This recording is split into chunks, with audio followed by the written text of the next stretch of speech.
ASMR Who, and today we're going to be continuing our look through the Big Finish main range with stories 24 to 27.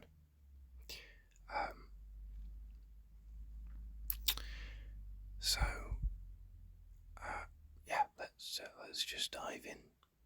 I suppose no faffing about. If you can hear like a heavy breathing sound, that's because my dog is next to me and he's sort of half asleep at the moment. So if you do hear him breathing heavily, that'll be what that is.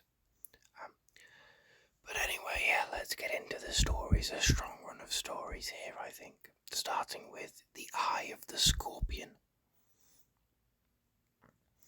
which is written by Ian McLaughlin.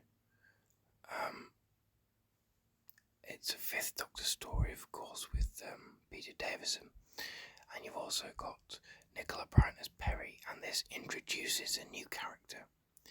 One of the another Big Finish original companion, heir, who's played by Caroline Morris. Caroline. So this is set in ancient Egypt, and the Doctor and Perry arrive, and you've got this character, heir, who is the Pharaoh, or who is, soon to be Pharaoh. Her father, who was the Pharaoh, has passed away, and so she is sort of heir to the throne. But of course, she's a woman, so they don't really like female pharaohs. And so there is some dissent, and there are people who think that she should not be Pharaoh, and there are people who have, there are sort of a band of mercenaries, I think, outsiders who want to, they're not just people who don't want her to be Pharaoh. There's an additional malevolent force that is using them, and is sort of controlling them, and so their plan is to take someone else and to make them to sort of concoct this story that actually there is someone else who has claim to the throne, who is a man, and so who will automatically become Pharaoh, and then in doing so that will allow them to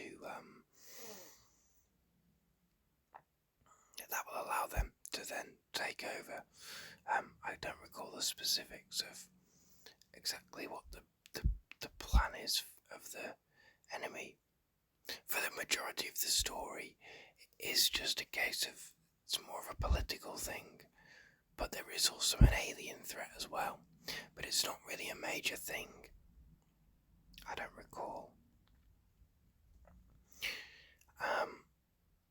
But I really enjoyed The Eye of the Scorpion. If you've listened to my previous reviews, you may be aware that so far, of the four Doctors in the main range, even, the Fifth Doctor has been my least favourite in terms of its stories. I was more excited and intrigued by the possibilities of the 6th, 7th and 8th Doctors on audio than the 5th Doctor, and I felt that some of his stories have been a little more lacklustre, I suppose, and they've not massively stood out, but this one, I really enjoyed it, and I was quite surprised because I've not been drawn to the Fifth Doctor stories. I don't really love the idea of doing lots more adventures with the Doctor and Perry and giving them another companion. And I'm not much of a fan of ancient Egyptians and all that stuff. So I was very surprised to how much I really enjoyed this story. And I think the real MVP, the real thing, the person who is responsible for it is Carolyn Morris as Erimem, who is just a very engaging character. Has a great dynamic with both the Doctor and Perry, which bodes very well. You know, she spends time with both of them throughout the story, and she's just got a great outlook. And yeah, she is. Her story in this is very engaging, and she's one of those characters. You know, sometimes you'll get a story where it's a character who really engages with the Doctor and really gets along with the Doctor and the companions, and at the end of the story you kind of go, oh, I wish they could come along for a bit and be a companion. And that was definitely true of Erimem. I don't know how many stories she's in. I don't know why I thought that Erimem was a bloke. Before this story, I thought that Erimem was a male character. That is not the case, but I think it's better that it's a female character than a male character.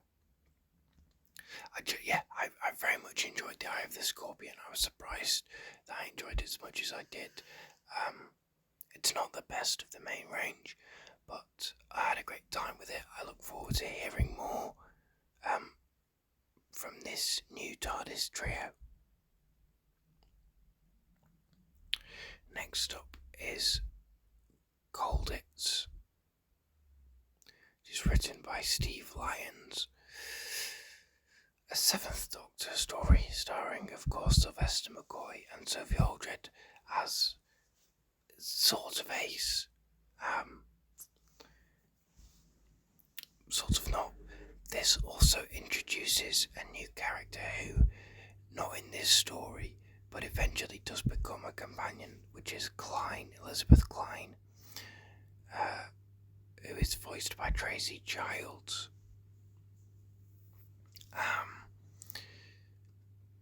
Who, I think does become a companion later on, but in this story is firmly the antagonist, not necessarily the villain, although she is, but she's definitely the antagonist.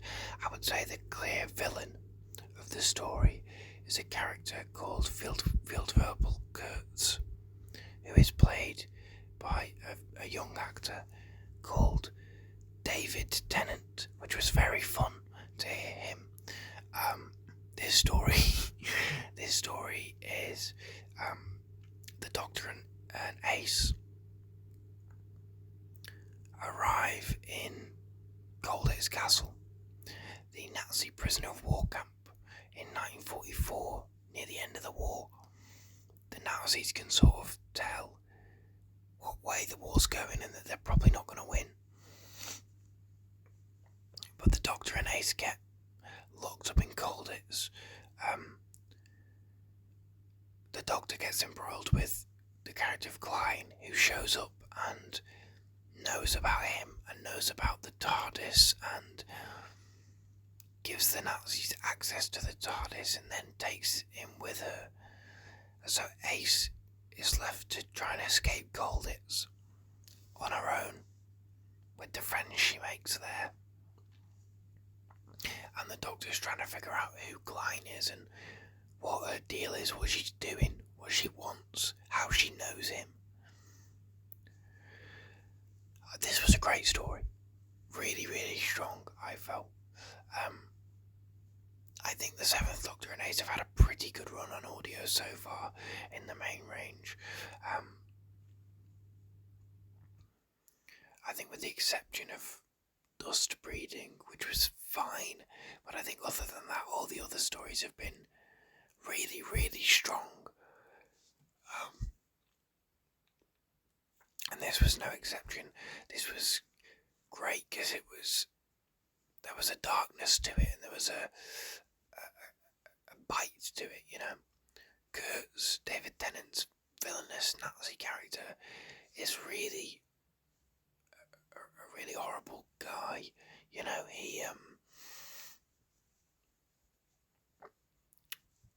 He's very threatening, but he's kind of a lackey, and I think he feels very underappreciated, and he's dangerous because of that. He's dangerous because he'll do anything to impress whoever he needs to impress, and he's very ready to kill anyone, and he's very threatening to Ace, in the sense that a number of times he insinuates that he intends to rape her, essentially. He sort of frames it as her giving him special treatment, and he does something for her, and so she owes him a favour. It's very clear what he means, though. And he's the heir, just a horrible bloke, but a really strong villain. I thought the character dynamics in this were great. I thought that, it really puts Ace through the ringer. And yeah, I thought this was very strong. I thought the mystery of what was going on with Klein and sort of her backstory was very interesting. And yeah, I really enjoyed it. I mean, this is a smaller cast than normal. You've only got 7 credited cast members, and that includes, of course, Sylvester McCoy and Sophie Aldred. So it's a small cast, but every single character is necessary and vital, and this is not a story that messes around. It gets in, it gets out. I think there is more story to tell here because, Klein gets away at the end, and I know she shows up again, but yeah, I had a great time with Colditz. I don't want to say too much about this one because I really recommend it. It was very, very strong. But yeah, I had a great time with it, so check it out.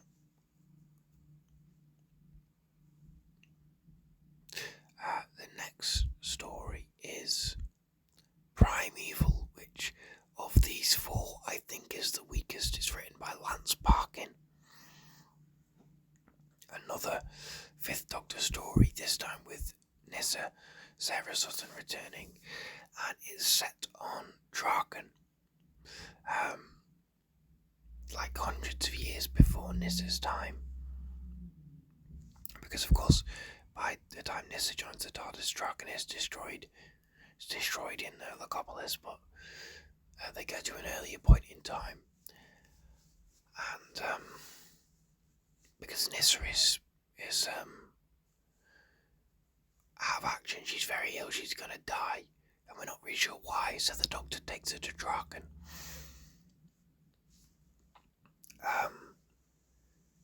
Where he kind of butts heads with the Draken sort of council people.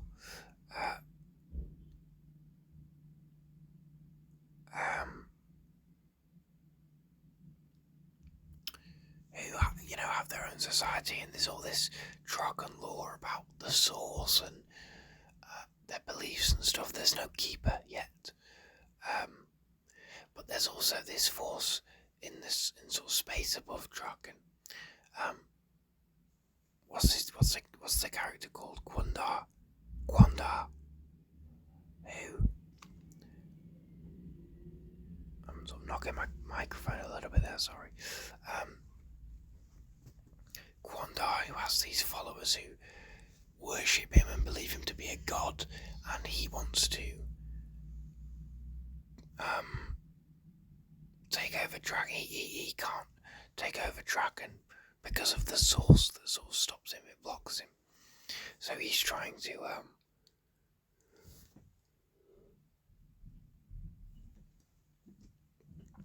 he's trying to get rid of that so that he can rule over Draken.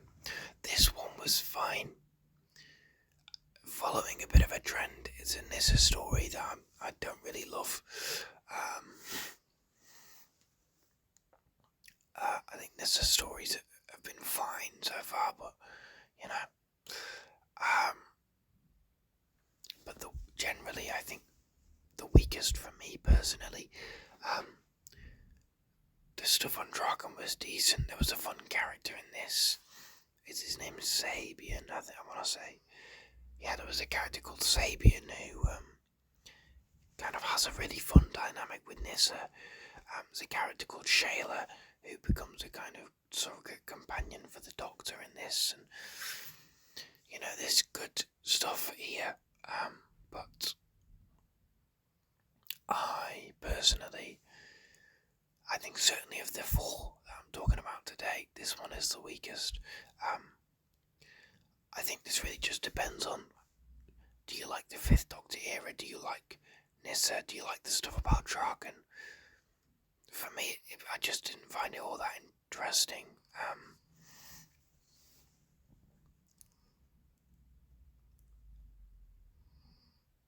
But there's stuff to like here, but it kind of bounced off me a little bit. Yeah, I don't really have too much else to say about Primeval. I thought it was good, but just good, And then finally, we have the One Doctor, a Sixth Doctor and Mel story. This is written by Gareth Roberts and Clayton Hickman. Now, what I'm going to say first of all is that Gareth Roberts, anything positive I say about him, I won't put it this way, I won't say anything positive about him. Anything positive I say about his stories or his writing is not a reflection of him, a man who has outed himself as a bigot, who is transphobic and, and just bigoted. I do not in any way agree with his views. I do not in any way condone his views. And I'm not someone who necessarily goes, oh, art versus the artist, and you've got to separate, and you should still be allowed to enjoy, I can't stand J.K. Rowling. I don't enjoy Harry Potter anymore. Anyway, aside from that, I just wanted to put that out there because I think that the things Gareth Roberts says and the things he believes are pretty horrific, and I do not in any way agree with them, and I need to make that crystal clear because I really enjoyed this story, and I'm kind of annoyed by that fact because it's written by Gareth Roberts. But I think it's a story that plays to his strengths. Of course, you've got Clayton Hickman here as well, but this was really fun. So this follows a story. You've got the Doctor and Mel who they go to this planet, and all the people on the planet are celebrating because they've been saved from an invasion by the Doctor. But of course the Doctor is not the Doctor. Not the Doctor we know. He's a character played by Christopher Pickens, and essentially he's a con man. I'll spill the beans partially because they give the character's real name in the credits. He's credited as Pantos Aim, and also because obviously we know he's not the real Doctor, and also because Gareth Roberts. So this story doesn't deserve to be not spoiled. But yeah, he's a con man. Him and his partner, Sally Ann, who's played by Claire Bookfield. This is very Douglas Adams, very kind of Hitchhiker's Guide to the Galaxy. I think that Gareth Roberts, that's a strength of his. I know he did a novelisation of Sharda a couple of years back.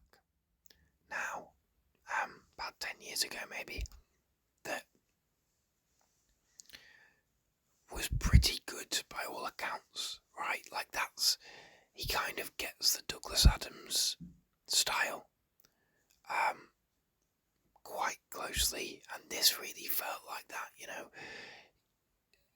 So this planet had been saved from this invasion by the Doctor, the fake Doctor, but it's not a real invasion, it's a con.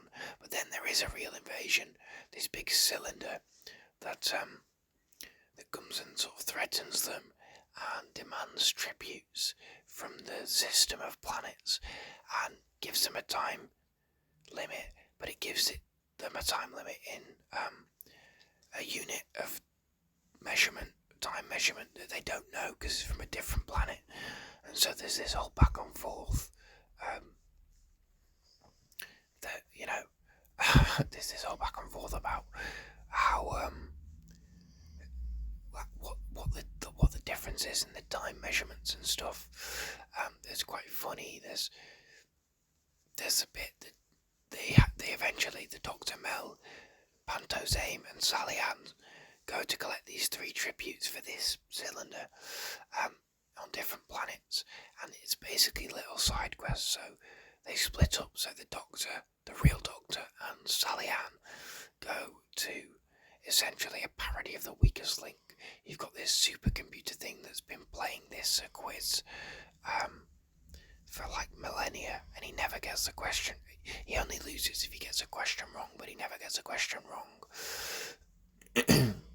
Mel and Pantos Aim go to a planet which is basically a big furniture store, and they're threatened by assemblers, which sound in their sort of vocal delivery very much like knockoff Daleks, which I think is the intention.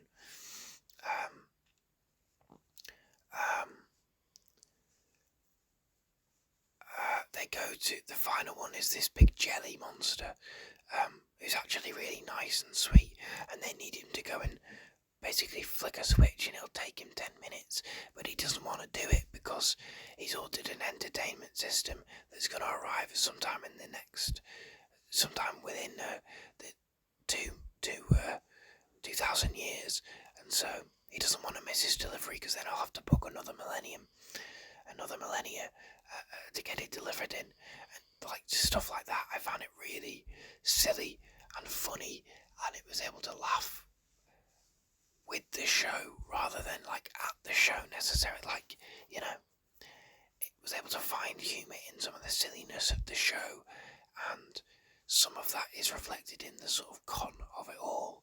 But because it's already set up this kind of a bit sillier tone, it just has a lot of fun and it's very silly. Not all the jokes are massively highbrow, the con man Doctor's TARDIS looks like a portaloo. Like, they're not all highbrow jokes, but I really enjoyed this, and like I was saying earlier with RMM, who is a character who you really don't mind her coming along as a companion. The character of Sally Ann, who starts off as the fake Doctor's companion in the con, she's like his companion, and so she plays that role. But then as they sort of split up and they carry on, she sort of learns about, she has these revelations about Pantos Aim, who is unfaithful, let's just say, and very sleazy, and has told her that he loves her and they're gonna have their own life, but really he's just using her for his own gain and will drop her at any moment and doesn't really care for her. But she sort of develops an infatuation and a real love, genuine love for the Doctor. She kind of really likes him, and she likes the fact that he's he's not the slimmest guy. Like, she likes a guy, I think the way she puts it, she likes a guy with a bit of meat on him. And she genuinely gets really, it was very interesting because she starts out as a kind of a really irritating character, and I'm like, oh, okay, but she develops into someone really fun, and I kind of felt bad when she didn't go with them, because as much as the Doctor obviously doesn't reciprocate those feelings, she's a character who will really needs someone who is actually going to care for her. She's someone who kind of very easily falls in with people who pretend to care about her but don't. But I think she could have developed into a really, honestly, really great, smart companion if she'd have stayed with the Doctor. I think it would have been a really fun dynamic, a really cute dynamic, and I was quite sad at the end to see her go, and the fact that she doesn't get to join them. And I understand that you can't always have your side characters join in all the time, but I would have really liked to have seen her show up again and come along for a bit and see that relationship with the Doctor develop, and the fact that she kind of has this love for the Doctor is almost like a challenge for him that this Doctor doesn't really experience. And I was very sad when she went off on her own. She doesn't get a bad deal of it or anything, but I would have liked to see her join the TARDIS personally. I think she could have been really fun. I think she could have really developed, because she's kind of butting heads with Mel the whole time, but I think they could have developed a genuine kind of friendship, and I think it would have been a very fun dynamic, but alas, it was not meant to be. But yeah, despite Gareth Roberts being an arsehole, I genuinely really enjoyed the One Doctor. I thought it was very funny, very silly in the best possible way. I just had a great time with it. So those are my thoughts on this run of 4 stories. Overall, a pretty strong bunch, I think. The weakest, of course, I think is Primeval, which is just fine. But the other 3 I thought were really, really great, strong stories. So yeah, I'm very I'm very, very happy to keep listening to the range. Of course, next time we delve back into the 8th Doctor and Charlie arc. So yes, join me next time. We'll be looking at the next 3 stories, I believe. They are. I'm not sure. Well, we're starting with Invaders from Mars, then The Chimes of Midnight, which I'm very intrigued, very excited to get to, and then is it